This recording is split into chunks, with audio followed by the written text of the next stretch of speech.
इस चौंका देने वाली कहानी की शुरुआत में हमें पृथ्वी पर दो अजीब तरीके के इलियनॉइड दिखाए जाते हैं जो पृथ्वी की जमीन पर अजीब तरीके से टेलीपोर्ट हो रहे थे। उनमें से एक इलियनॉइड का नाम T-800 होता है तो दूसरे वाले का T-1000। दरअसल इन दोनों को एक मकसद के लिए भेजा गया था, पृथ्वी पर अपना काम कराने के लिए। अब वो दोनों ह्यूमनॉइड्स चारों तरफ फैल जाते हैं अपना मिशन कंप्लीट करने के लिए। उनमें से एक ह्यूमनॉइड जो कि T-800 था वो और कोई नहीं बल्कि आर्नल्ड होता है, और वहीं दूसरा T-1000 बहुत ही ज्यादा खतरनाक और एडवांस था। इसीलिए वो एक क्लब में आ गया था जहाँ पर बहुत सारे बाइक राइडर्स मौजूद होते हैं। वो बाइक राइडर्स तो आर्नल्ड को देखकर बहुत ही ज्यादा हंस रहे थे, लेकिन उन्हें बिल्कुल भी नहीं पता कि आर्नल्ड एक बहुत ही खतरनाक आदमी है जो कि आसानी से मारा नहीं जा सकता। आर्नल्ड तो उन सभी को धूल चटाते हुए उनकी सारी पोशाक पहन लेता है, उनकी बाइक के साथ साथ हथियार भी लेकर वहाँ से निकल जाता है। वहीं दूसरे तरफ T-1000 ह्यूमनॉइड को जॉन नाम की एक लड़की को जान से मारना था, क्योंकि ये वही जॉन होता है जो फ्यूचर में जाकर एक बहुत ही बड़ी जंग का मालिक बनेगा,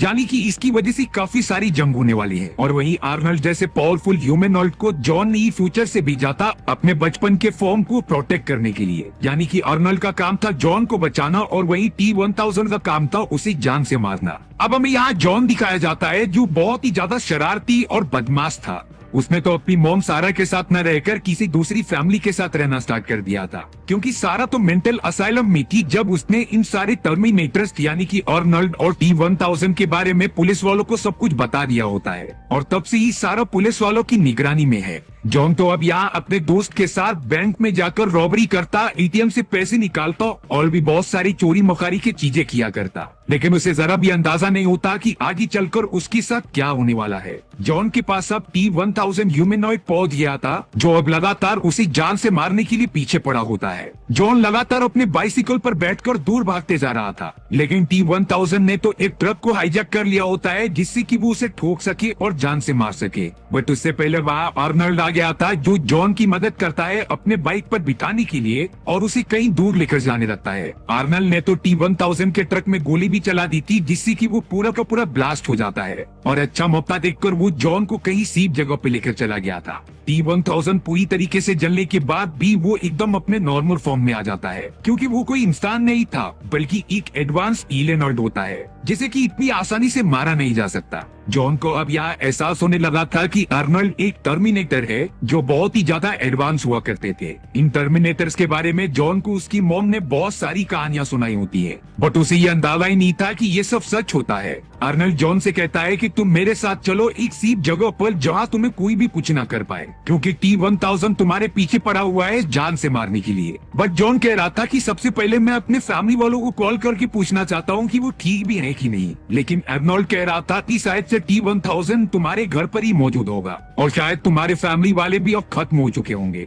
जॉन के लगातार रिक्वेस्ट करने पर अब वो एक कॉल करने चला जाता है अपने घर पे। कॉल उसकी स्टेप मदर उठाती है जो बोल रही थी कि हम लोग तो यहाँ पर एकदम अच्छे हैं, लेकिन जॉन को नहीं समझ में आ रहा था कि उसकी स्टेप मदर इतनी अच्छी तरीके से क्यों बात करने लगी है। अब ये कंफर्म करने के लिए आर्नल्ड जॉन की आवाज निकाल कर बात करता है, जिससे कि उसे समझ गया था कि T-1000 ने उसके स्टेप मॉम और स्टेप फादर को मार दिया है और जॉन की स्टेप मदर का रूप धारण करके उसे बुला रहा है जिससे कि वो जॉन को जान से मार दे। जॉन को भी जब ये पता चला तो वो आर्नल्ड से पूछता है कि आखिर इस इलियनॉइड के पास दूसरों का रूप धारण करने की पावर्स कैसे है। आर्नल्ड ने बताया कि T-1000 के पास एबिलिटी पहले से ही मौजूद थी, जिसमें कि अगर वो किसी भी इंसान को मारकर उसकी डीएनए कॉपी कर लेगा तब वो सेम टू सेम उसके जैसा बन जाता था, यानी कि अब तक T-1000 ने जॉन के पेरेंट्स को मार दिया होगा। जॉन काफी ज्यादा टेंशन में आ जाता है कि मेंटल असाइलम में जो उसकी रियल मदर यानी कि सारा मौजूद थी वो पूरी तरीके से ठीक है कि नहीं। जॉन ने बहुत बार सोचा और अब वो आर्नल्ड से कह देता है कि मुझे सिर्फ अपनी मॉम की प्रोटेक्शन करनी है।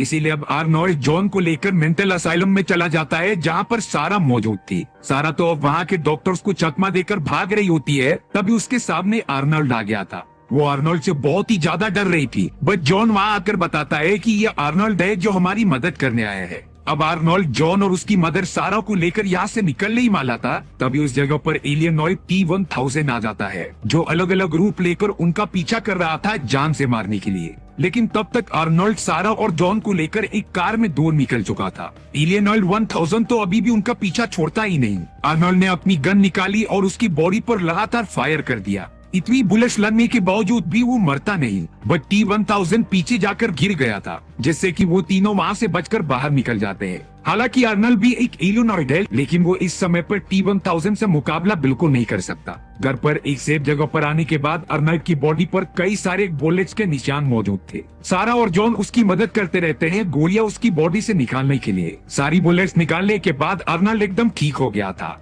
अब जॉन आर्नोल्ड से पूछता है कि तुम उस दूसरे एलियनॉइड जैसे ताकतवर क्यों नहीं हो। तब जाकर अर्नोल्ड ने बताया कि उसकी प्रोग्रामिंग और मेरी प्रोग्रामिंग में जमीन आसमान का डिफरेंस है। हमारे अंदर एक चिप होती है जिसमें सारी प्रोग्रामिंग की गई है और उसी के हिसाब से हम अलग अलग टाइप की ट्रेनिंग करते थे और चीजें सीखते थे। अगर उस चिप को बाहर निकाल दिया जाए तो हमारी बॉडी एकदम से स्टक हो जाएगी। सारा को कहीं न कहीं आर्नोल्ड काफी ज्यादा खतरनाक लग रहा था, इसीलिए उसने उसका सर खोला और वो चिप जिसके अंदर प्रोग्रामिंग की गई थी वो बाहर निकाल ली थी। निकालते ही अगले मोमेंट में आर्नोल्ड पूरी तरीके से स्टक हो जाता है। सारा तो उस चिप को तोड़ने जा रही थी, तभी जॉन उसे रोकते हुए बता रहा था कि अर्नोल्ड ही है जो हमें T-1000 से बचा सकता है। एक तरीके से वो हमारा सिक्योरिटी गार्ड है। इसीलिए अब सारा बहुत ज्यादा सोचने के बाद वो चिप वापस अर्नोल्ड की दिमाग में लगा देती है, जिससे कि वो नॉर्मल कंडीशन में आ गया था। अब अगले दिन वो तीनों कार में बैठकर कहीं सीप जगह पर जा रहे होते हैं। अब यहाँ आगे चलकर सारा डायसन से पूछ रही थी कि आखिर फ्यूचर में हुआ क्या जिससे कि इतनी तबाही होने वाली थी।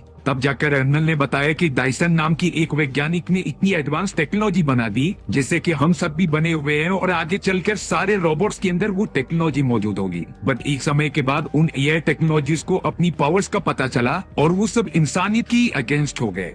अब सारा अपने एक दोस्त के पास आ जाती है काफी हथियार लेने के लिए, क्योंकि उन लोगों ने डिसाइड कर लिया था कि वो सिटी को छोड़कर हमेशा हमेशा के लिए चले जाएंगे। तभी सारा को एक विजन आता है जिसमें कि पूरा अर्थ डिस्ट्रॉय हो रहा है और ये और किसी ने नहीं बल्कि एआई टेक्नोलॉजी वाले रोबोट्स ने ही किया था। यानी कि उसे आर्नोल्ड द्वारा कही गई बात सच लगती है। सारा था एक डायसन नाम का साथी था जो आगे चलकर इन्हीं टेक्नोलॉजीज को डेवलप करेगा जिससे कि एआई टेक्नोलॉजीज इंसानियत पर हावी हो जाएंगी। इसीलिए सारा तुरंत ही डायसन के पास चली जाती है उसे जान से मारने के लिए, क्योंकि अगर डायसन नहीं रहेगा तो वो टेक्नोलॉजी बनाएगा भी नहीं। लगातार उसके ऊपर गोलियां चलाने के बाद भी डायसन मरता नहीं, लेकिन उसकी कंधी पर गोली एक लग चुकी थी। डायसन की पूरी फैमिली वहाँ पर आ जाती है जो कह रही थी कि इन्हें मत मारो। अब तो उस जगह पर आर्नोल्ड और जॉन भी आ चुके थे जो डायसन को शांत करके बता रहे होते हैं कि आगे चलकर तुम ये टेक्नोलॉजी डेवलप करोगे जिससे कि बहुत सारे युद्ध और इंसानी सभ्यता को खत्म होने का चांस होगा। लेकिन डायसन को कहीं न कहीं बिलीव नहीं हो रहा था। तभी आर्नल्ड ने अपना एक ऊपर की स्किन हटाकर दिखाई जिसमें कि उसका पूरा हाथ एक रोबोट का बना होता है।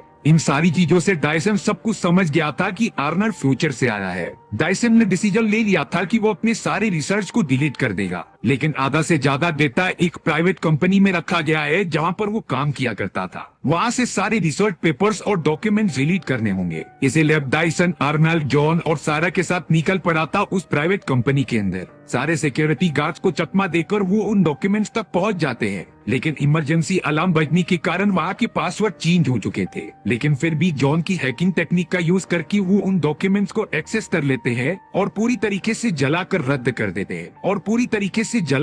कर देते हैं पुलिस वालों को इन सारी चीजों के बारे में इंफॉर्मेशन मिल गई थी, इसीलिए वो लगातार उनका पीछा करने लग जाते हैं। चौंकाने वाली बात ये थी कि अब उनके पीछे T-1000 भी लग चुका था, जिसका एक ही मिशन होता है जॉन को जान से मारना। T-1000 के पास एक बड़ी सी हेलीकॉप्टर थी जिससे कि वो लगातार उन लोगों के ऊपर फायर करता जा रहा था। सारा अपने बेटे जॉन को बचाने के लिए कवर फायर करती है उस टर्मिनेटर के ऊपर, लेकिन T-1000 की एक गोली डायरेक्टली सारा के पैर में आकर लग गई थी, जिससे कि उसे काफी ज्यादा दर्द होता है। बट सारा के पलटवार करने की वजह से T-1000 की हेलीकॉप्टर का कंट्रोल बिगड़ गया और वो एक ट्रक में आकर ब्लास्ट हो जाता है। एक ट्रक ड्राइवर इतना भयानक सीन देखने के बाद अपना ट्रक छोड़कर वहीं चला गया था। T-1000 जो इतने भयानक एक्सीडेंट से भी बच गया होता है और वो उसी ट्रक में बैठकर लगातार उन तीनों का पीछा करने लगा। अब आर्नोल्ड, सारा और जॉन एक कंस्ट्रक्शन फैक्ट्री में आ गए थे जहाँ पर लोहे को पिघलाकर अलग अलग चीजें बनाई जाती थी। T-1000 भी अपना ट्रक लेकर वहाँ पहुँच जाता है, बट आर्नल्ड ने सही टाइम पर उस ट्रक को डिस्ट्रॉय कर दिया था, जिसमें कि और कुछ नहीं बल्कि नाइट्रोजन होता है। और अब वो नाइट्रोजन जब T-1000 पर पड़ा तब उसकी पूरी बॉडी एकदम से जमने लग गई थी। इसी मौके का फायदा उठाकर आर्नोल्ड उसके बॉडी पर फायर करता है और उसके टुकड़े टुकड़े कर देता है। उन्हें लग रहा था कि T-1000 मर चुका है, लेकिन ऐसा बिल्कुल भी नहीं होता। T-1000 के अंदर जितनी भी लिक्विड मौजूद थी वो एक साथ जमा हो रहे थे और फिर से उसकी बॉडी क्रिएट कर देते हैं। अर्नल सारा और जॉन को कहते हैं कि तुम लोग यहाँ से बचकर किसी भी तरीके से चले जाओ, मैं T-1000 को रोकता हूँ। अर्नल डायरेक्टली T-1000 से फाइट करने लगा। वह T-1000 की पावर्स और एबिलिटी उससे कई ज्यादा होती है। उसने तो अब अर्नल का हाथ एक मशीन के अंदर फंसा दिया जिससे कि वो बाहर नहीं निकल पा रहा था, और अब वो डायरेक्टली चला गया होता है जॉन को मारने के लिए। T-1000 जॉन को बचाने के लिए उसे एक दूसरे चैम्बर में भेज देती है, और अब ठीक उसके सामने T-1000 था जो लगातार उसकी तरफ बढ़ता जाता है। सारा ने तो अपनी शॉटगन से उसकी बॉडी पर लगातार फायर किए थे, बट T-1000 को इससे जरा भी कुछ फर्क नहीं पड़ता। वो तो सारा के और भी पास आता जा रहा था उसे खत्म करने के लिए। तभी पीछे से आर्नोल्ड आता है जिसने की एक रॉड की मदद से T-1000 की बॉडी काट दी थी, लेकिन T-1000 अपने आप को बहुत ही जल्दी रिकवर करके अर्नल्ड पर हमला करता है और उसे बहुत ही ज्यादा डैमेज देते हुए आधा खत्म कर देता है।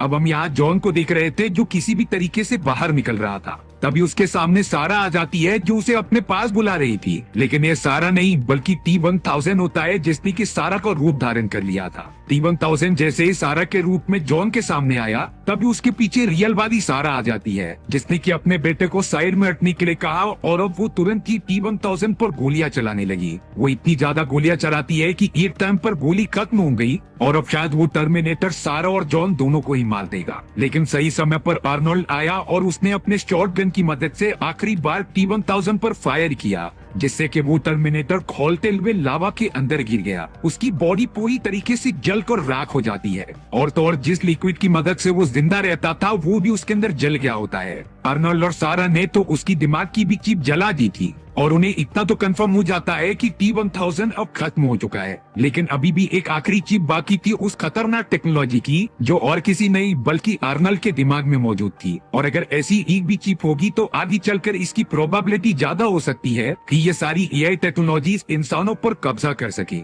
इसीलिए अब अर्नल्ड अपनी जान की कुर्बानी देता है और उसी लावा के अंदर गिर जाता है। अर्नल्ड भी पूरी तरीके से मर चुका था। सारी चीजें ठीक होने के बाद जॉन अपनी मॉम सारा के साथ रहने लगता है। इसी तरीके से हमारी ये एडवेंचरस कहानी यहीं पर खत्म हो चुकी थी। अगर आप क्राइम एक्सप्लेनर चैनल पर नए हो तो चैनल को सब्सक्राइब करके जाना। इसी तरीके की मजेदार कहानियां चैनल पे अपलोड होती रहेंगी।